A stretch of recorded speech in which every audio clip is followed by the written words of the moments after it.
देहरादून में हामो दशय सांस्कृतिक महोत्सव 2025 का आयोजन। कार्यक्रम में मंत्री गणेश जोशी ने की शिरकत। दशहरा और दीपावली के लिए अग्रिम शुभकामनाएं। हरिद्वार में पुनर्निर्माण की दिशा में तेजी से चल रहा कार्य। Post disaster need assessment committee ने किया निरीक्षण। मनसा देवी और काली मंदिर क्षेत्रों का किया निरीक्षण।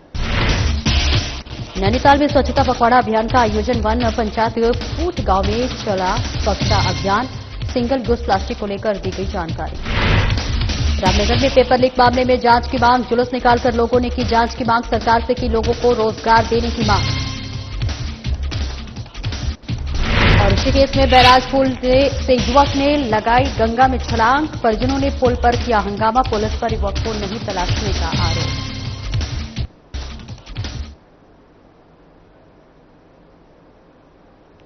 नमस्कार, स्वागत है आपका। मैं हूं आपके साथ सपना दीपक मद्देशा। बुलेटिन का आगाज करेंगे। मुख्यमंत्री पुष्कर सिंह धामी ने नरेंद्र सिंह नेगी संस्कृत सम्मान समारोह में बतौर मुख्य अतिथि के रूप में शिरकत की। आइए अब आपका सीधा रुख कराते हैं social Baluni public school Dehradun का, जहां सीएम धामी समारोह में उपस्थित गणमान्य उपस्थित को संबोधित कर रहे हैं। दिया जाने वाला ये प्रतिष्ठित सम्मान हिमालयी राज्यों में संस्कृति, साहित्य, कला और सामाजिक सरोकारों के क्षेत्र में विशिष्ट योगदान देने वाले व्यक्तियों को प्रदान किया जाता है। और इस वर्ष ये सम्मान हिमाचल प्रदेश के वरिष्ठ साहित्यकार श्री एस.आर. हरनोट जी को प्रदान किया जा रहा है, जिन्होंने अपनी लेखनी और साहित्य के माध्यम से हिमालयी समाज की संवेदनाओं, संघर्ष, लोक संस्कृति को सशक्त अभिव्यक्ति प्रदान की है। उनके बारे में शिवपाल जी ने बहुत विस्तार से यहां पर हम सबके समक्ष उनका विस्तृत वर्णन यहां पर किया।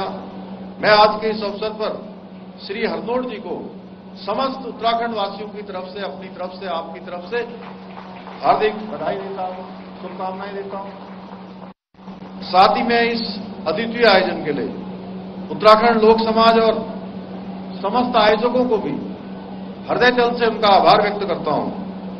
भाइयों बहनों, श्री नरेंद्र सिंह नेगी जी केवल एक लोक कलाकार ही नहीं है, बल्कि देवभूमि के ऐसे महान सपूत हैं जिन्होंने उत्तराखंड के जन जन के हृदय को छुआ है। नेगी जी ने अपने गीतों के माध्यम से उत्तराखंड की आत्मा को स्वर प्रदान किया है। मैं कहूं कि आत्मा को स्वर प्रदान किया है, तो इसमें कोई अतिशयोक्ति नहीं होगी। नेगी जी ने हमारे लोक जीवन की पीड़ा, प्रेम, संघर्ष और सौंदर्य को सुरों में ढालकर न केवल उसे जीवंत किया है, बल्कि हमारी सांस्कृतिक चेतना को नई ऊर्जा भी प्रदान की है। इनके अनेक गीत, जिसमें से प्रमुख रूप से गुरु गोरखनाथ, मेरा पहाड़ पहाड़ा, लागी बेरा भूली, छैया लो, छैया ठोर और नंदा देवी का मेरो हिमाल जैसे प्रसिद्ध गीत हमारी जन भावनाओं को एक जीवंत उनकी सरिता है। इनके ठंडो रे ठंडो, मेरा पहाड़ों की हवा ठंडी, पानी ठंडो, ये गाना सच में मुझे व्यक्तिगत रूप से बचपन से ही बहुत पसंद था और इसे मैं बचपन से ही हमेशा गुनगुनाता रहता था। और अगर आज भी वो कुछ यहां से बोल रहे होते, अगर मुझसे पूछते या मैं अपनी फरमाइश करता उनके सामने, उनसे निवेदन करता, तो मैं आज भी उनसे यही कहता कि ये गाना सुना दीजिए। और वो जितनी बार भी मंचों पर कहीं होते हैं तो मैं हर बार उनसे इसी के लिए उनसे अनुरोध करता हूं। और इनसे मैं सच में जब भी मिलता हूं। कैबिनेट मंत्री गणेश जोशी ने गोरखाली सुधार सभा के मानेकशा सभागार में दशहरा उपलक्ष्य में आयोजित हामरो दशय सांस्कृतिक कार्यक्रम 2025 में बतौर मुख्य अतिथि शिरकत की। इस अवसर पर कैबिनेट मंत्री गणेश जोशी ने सभी को दशहरे एवं दीपावली की अग्रिम शुभकामनाएं देते हुए कहा कि गोरखाली सुधार सभा समाज हित और उत्थान के क्षेत्र में निरंतर कार्यरत है। भारतीय सेना में गोरखा समाज का योगदान अद्वितीय रहा है। उन्होंने फील्ड मार्शल जनरल मानेकशॉ का उल्लेख करते हुए कहा कि अगर कोई भी व्यक्ति कहता है कि उसे मौत से डर नहीं लगता तो वो झूठ बोल रहा है या फिर गोरखा है। उसके साथ मंत्री गणेश जोशी ने कहा कि किसी भी समाज की पहचान उसकी सांस्कृतिक विरासत से होती है और गोरखाली सुधार सभा इस परंपरा को जीवंत बनाए रखने का कार्य कर रही है। उन्होंने समाज द्वारा दिए गए स्नेह और सम्मान के लिए आभार व्यक्त किया। कार्यक्रम के दौरान कैबिनेट मंत्री ने सांस्कृतिक प्रस्तुतियों में भाग लेने वाले प्रतिभागियों को सम्मानित भी किया।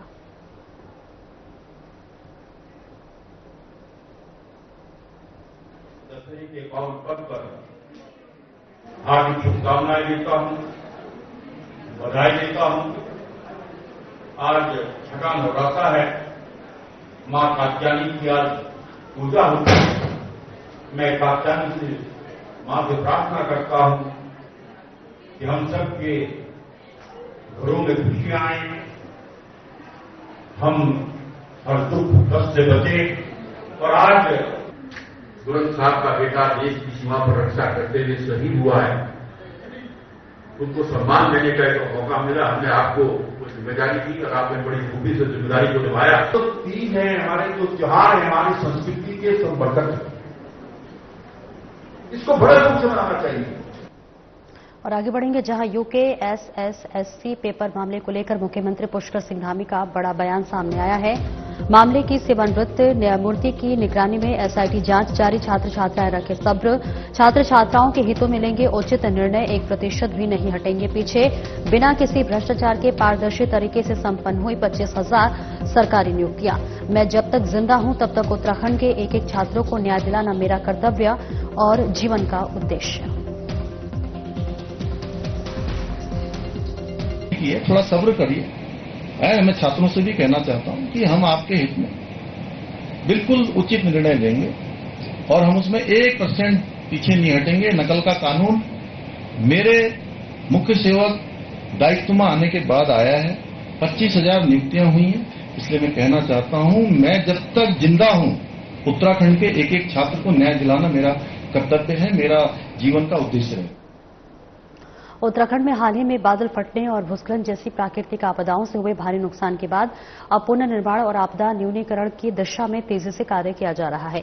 केंद्र और राज्य सरकार की एक संयुक्त post disaster need assessment committee ने हरिद्वार में मनसा देवी और काली मंदिर क्षेत्रों का निरीक्षण करते हुए आकलन शुरू कर दिया है। इस दौरान पीडीएनए कमेटी में शामिल सीबीआरआई के चीफ साइंटिस्ट अजय चौरसिया ने बताया कि कमेटी हरिद्वार में नुकसान का विस्तृत मूल्यांकन कर रही है और जल्द ही उत्तरकाशी और टिहरी जैसे अन्य प्रभावित जिलों का दौरा करेगी। उन्होंने स्पष्ट किया है कि पुनर्निर्माण की रणनीति बिल्ड बैक बेटर यानी कि पहले से बेहतर निर्माण के सिद्धांत पर आधारित होगी, जिसका लक्ष्य बुनियादी ढांचे को वैज्ञानिक रूप से इतना मजबूत करना है कि भविष्य में आपदा आने पर नुकसान न हो। और इसके साथ ही साथ अजय चौरसिया ने कहा है कि भूस्खलन की समस्या के लिए अब केवल सतही उपाय नहीं होंगे, इससे के बजाय भूस्खलन के मूल कारण की पहचान कर स्थायी समाधान किया जाएगा। आकलन के बाद विस्तृत परियोजना रिपोर्ट तैयार कर एनडीएमए को सौंपी जाएगी, जिसके बाद भारत सरकार से अनुदान मिलते ही पुनर्निर्माण का कार्य शुरू होगा। वहीं आपदा प्रभावित क्षेत्रों का निरीक्षण करने पहुंची आपदा प्रबंधन अधिकारी हरिद्वार मीरा केंतुरा रावत ने भी अधिकारियों को स्पष्ट निर्देश दिए। उन्होंने सभी अधिकारियों से आपदा से हुए हर तरह के नुकसान, चाहे वो निजी संपत्ति हो या सार्वजनिक, की रिपोर्ट त्वरित रूप से तैयार करने का आदेश दिया। आपदा प्रबंधन अधिकारी ने प्रभावित परिवारों को आश्वासन दिया कि प्रशासन उनकी क्षतिपूर्ति के लिए गंभीर है और जल्द से जल्द क्षतिपूर्ति प्रदान करने के लिए प्रयास किए जा रहे हैं।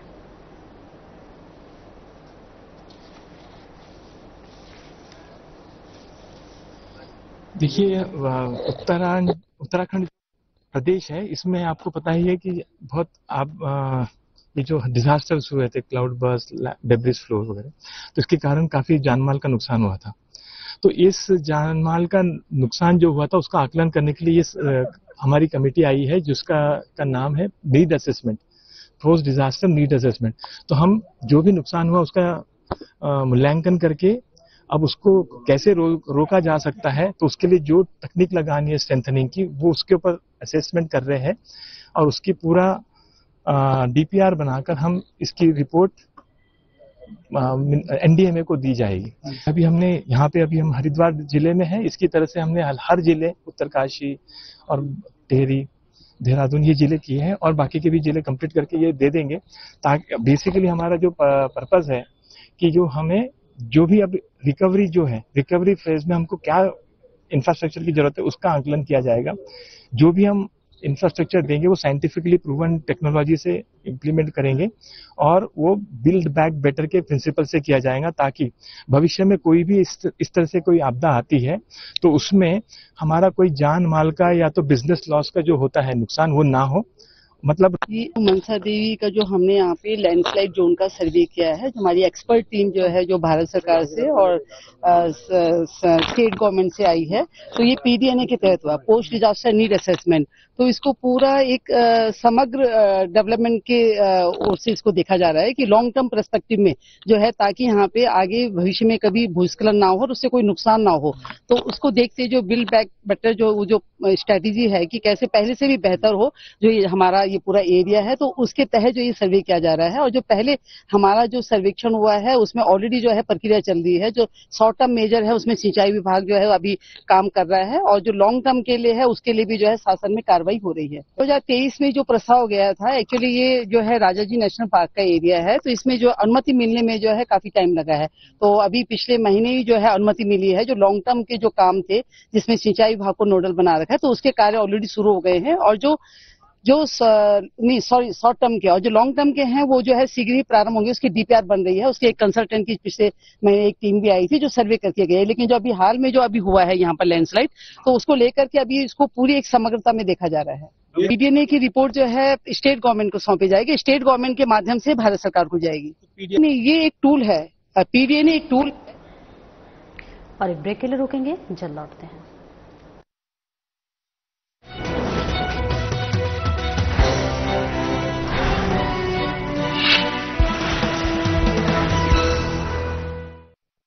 स्वच्छता ही सेवा है 2025 पखवाड़ा। स्वच्छता है तो स्वास्थ्य है, स्वास्थ्य है तो समृद्धि है। नगर निगम देहरादून की शहरवासियों से अपील, कृपया घर का गीला, सूखा व घरेलू संकटमय कूड़ा पृथक पृथक कर नगर निगम के कूड़ा वाहन में ही दे। सफाई से संबंधित किसी भी शिकायत के लिए आप नगर निगम के टोल फ्री नंबर 1800-1804-571 पर कॉल कर सकते हैं। सिंगल यूज प्लास्टिक का प्रयोग न करें। भवन निर्माण अपशिष्ट आदि को सड़कों और गलियों में न डालें। निवेदक सौरभ थपलियाल, महापौर नगर निगम देहरादून एवं नमामि बंसल आईएएस मुख्य नगर आयुक्त देहरादून।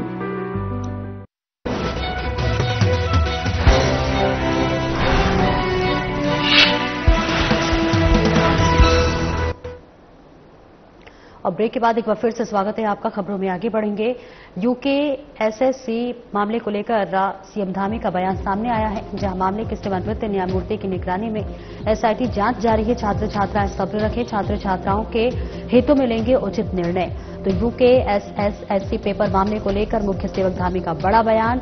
मामले के सेवानिवृत्त न्यायमूर्ति की निगरानी में एसआईटी जांच जारी, छात्र छात्राएं रखें सब्र, छात्र छात्राओं के हितों में लेंगे उचित निर्णय। 1% भी नहीं हटेंगे पीछे।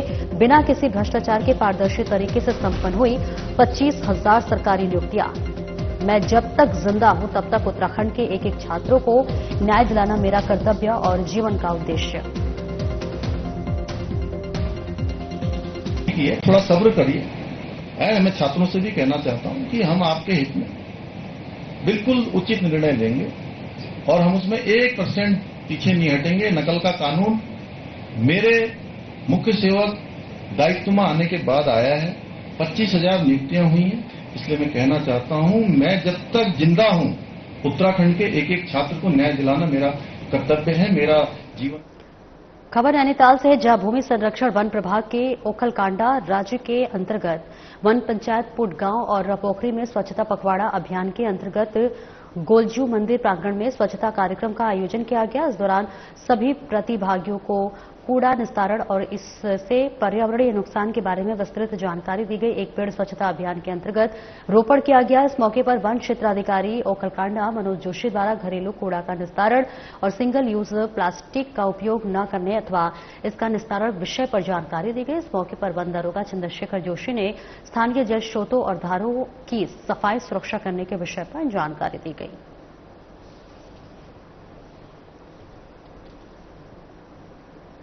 मालदन पुलिस चौकी से बड़ी संख्या में छात्र युवा और महिलाओं ने जुलूस निकालकर पेपर लीक मामले की सीबीआई जांच कराने की मांग की। साथ ही रोजगार को मौलिक अधिकार घोषित कर सभी को रोजगार की गारंटी देने की मांग को लेकर विरोध प्रदर्शन किया। महिला एकता मंच की सरस्वती जोशी के संचालन में सभा हुई। सभा में छात्रों ने कहा कि परीक्षा पेपर मामले की सीबीआई जांच होनी चाहिए।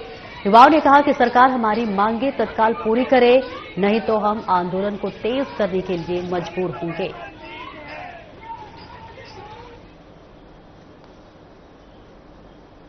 यूकेएसएसएससी पेपर लीक मामले पर उत्तराखंड में सियासी पारा चढ़ गया है।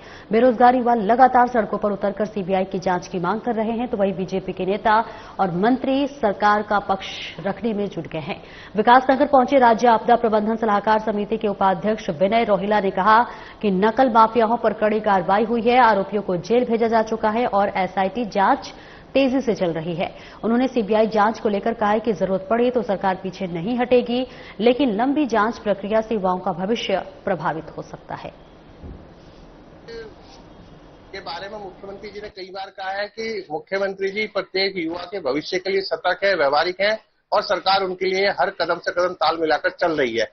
मैं सीबीआई के लिए कहना चाहता हूं कि अगर सीबीआई की जांच कोई सरकार कराना चाहती है तो उसको उसमें प्रिलिमिनरी रिपोर्ट पहले भेजनी पड़ती है। तो क्या इस पूरे प्रकरण में हमने कोई प्रिलिमिनरी रिपोर्ट कराई का? नहीं कराई। इसलिए एक एसआईटी का गठन माननीय उच्च न्यायालय के डेटा हेड जज की अध्यक्षता में किया गया है, जो 1 महीने में अपनी रिपोर्ट देगी। अरे उस रिपोर्ट के माध्यम से भी दूध का दूध पानी का पानी नहीं होता, या तो कोई आवश्यकता पड़ती है कि सीबीआई की जांच कराई जाए, तो सीबीआई की जांच कराया जाना उचित या अनुचित होगा, उस पर सरकार निर्णय लेगी।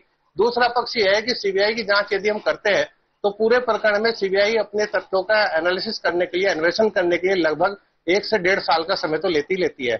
इस 1 से 1.5 साल के समय में अगर ये परीक्षाएं विलंबित होती हैं तो मैं समझता हूं कि बहुत सारे छात्र जिन्होंने इसके अंतर्गत भाग लिया है, उनकी उम्र बाउंड हो सकती है, उम्र निकल जाएगी।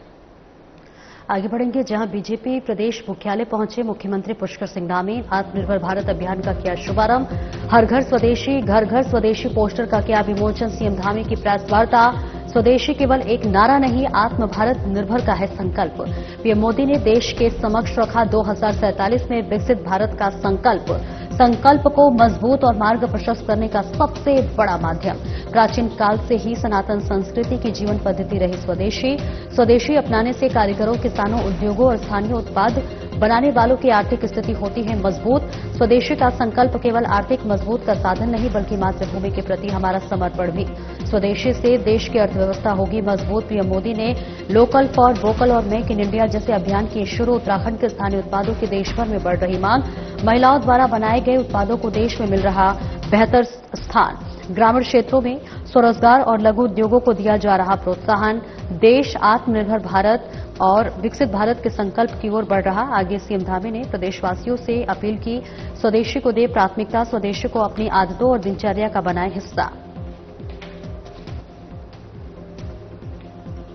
आत्मनिर्भर भारत और स्वदेशी का संकल्प, ये स्वदेशी केवल एक नारा नहीं है, बल्कि आत्मनिर्भर भारत का संकल्प है। और जो प्रधानमंत्री जी ने 2047 में विकसित भारत का संकल्प पूरे देश के समक्ष रखा है, उसको मजबूत करने का, उसके मार्ग को प्रशस्त करने का एक सबसे बड़ा माध्यम है। और ये हमारे प्राचीन काल से ही सनातन संस्कृति की हमारी जो जीवन पद्धति है, वो जीवन पद्धति हमारी स्वदेशी की रही है। और स्वदेशी का संकल्प हमारे छोटे कारीगरों को, किसानों को, उद्यमियों को, स्थानीय उत्पाद बनाने वाले ऐसे लोग जो स्वयं का रोजगार करते हैं, अपने रोजगार से अपने साथ साथ अनेक लोगों को स्वरोजगार से, काम धाम से, व्यापार से, हर प्रकार से मजबूत करते हैं। अन्य लोगों को भी रोजगार और स्वरोजगार देने का काम करते हैं। ये उनके प्रति भी हमारा बहुत बड़ा सम्मान है। यदि हम स्वदेशी को अपनी आदतों में, अपनी दिनचर्या में अपनाते हैं, भाव भी है, हमारा प्रेम भी है, और जब हम स्वदेशी अपनाते हैं तो न केवल हम स्वदेशी अपनाते हैं, स्वदेशी वस्तुओं का उपयोग करते हैं, बल्कि ये हमारा अपनी मिट्टी और देश से भी हम जुड़ते हैं, बल्कि अपनी अर्थव्यवस्था को मजबूती भी प्रदान करते हैं। आप सभी देख रहे होंगे जिस प्रकार से अभी अभी जीएसटी के स्लैब्स में जो एक बड़ा रिडक्शन हुआ है, और उसके कारण से मैं लगभग 22 तारीख से, आज का दिन भी अभी शेष है, अभी मैं आज भी एक स्थान पर जाऊंगा, और लगातार मैं 22 तारीख से अनेक स्थानों पर गया हूं, और मैंने जो हमारे दुकानदार हैं, व्यापारी वर्ग है, और उसके साथ साथ उन दुकानों में आने वाले उपभोक्ता हैं, उनसे भी मैंने संवाद किया, बातचीत करी। दोनों ही वर्गों में इसको लेकर एक बहुत बड़ा उत्साह है। जहां दुकानदारों के अंदर, व्यापारी भाइयों के अंदर, क्योंकि उनकी मांग के अनुरूप, चाहे व्यापारियों की हो या आम जनता, सामान्य जनता की हो, देश की जनता की मांग हो, उसके अनुरूप मोदी जी ने काम किया है, और बड़ी खरीदारी इस जीएसटी के रिडक्शन के बाद लोग कर रहे हैं। और तो या अन्य दीपावली हो या अन्य कोई त्योहार हो, विवाह हो, या कोई भी उत्सव हो, कोई आप सबके द्वारा आयोजित किसी प्रकार का कोई कार्यक्रम हो, उन सभी कार्यक्रमों में दैनिक उपयोग की वस्तुएं हों। हमें ये संकल्प जरूर इस बार लेना चाहिए कि जहां आज पूरा देश आत्मनिर्भर भारत, विकसित भारत के संकल्प को आगे बढ़ा रहा है, तो हम सब भी संकल्प लें कि हम स्वदेशी को ही प्राथमिकता देंगे। थल थाना परिसर में जो है थाना अध्यक्ष प्रकाश चंद्र पांडे की अध्यक्षता में व्यापारियों और ग्राम प्रधानों की एक महत्वपूर्ण बैठक को थाना दिवस के रूप में मनाया गया। बैठक में सभी ग्राम प्रधानों और स्थानीय जनों ने अनेक जन समस्याओं पर चर्चा करते हुए विभिन्न मुद्दे उठाए।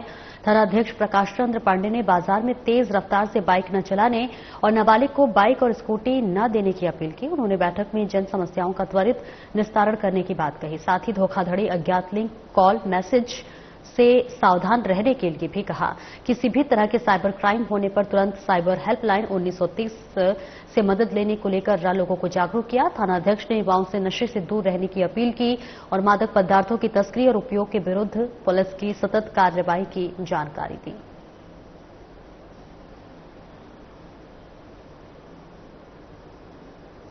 धनौरी क्षेत्र के जस्सावाला रोड के पास Maharshi Dayanand medical science college में आए दिन खुखार गुलदार की दस्तक से बच्चों में भय का माहौल बना हुआ है। गुलदार के शीशे का गेट तोड़ते हुए वीडियो सीसीटीवी कैमरे में कैद हो गया।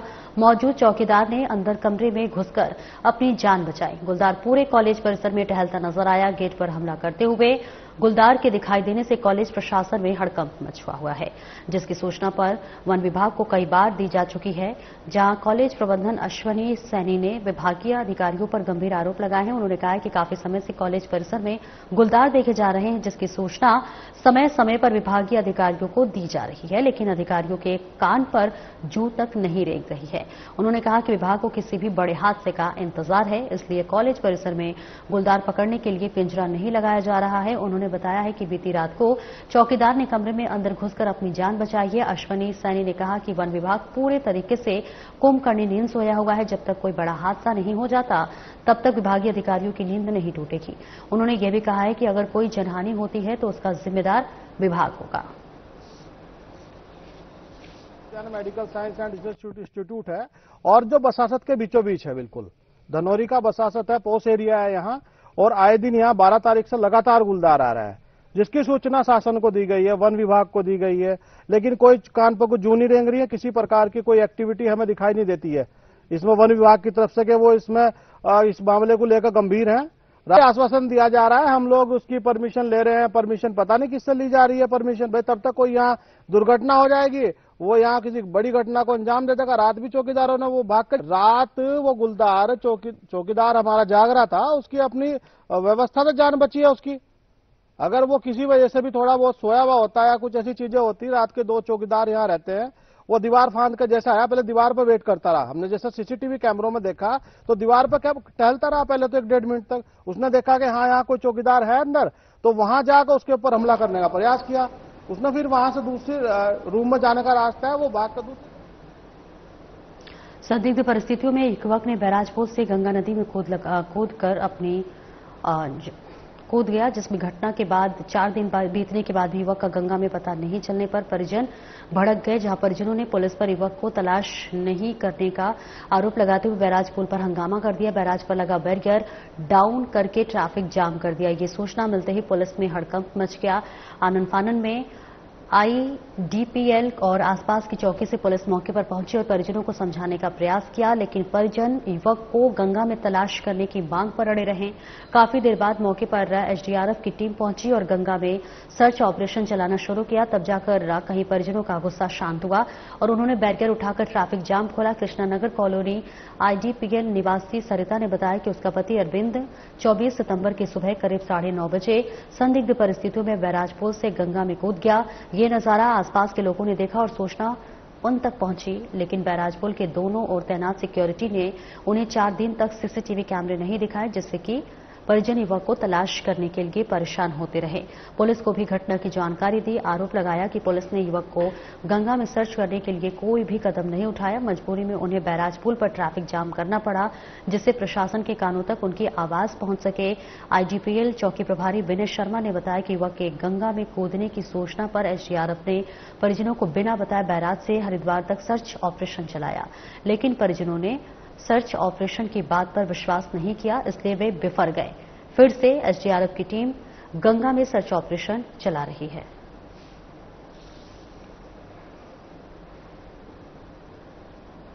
फिलहाल इस बुलेटिन में इतना ही। नमस्कार।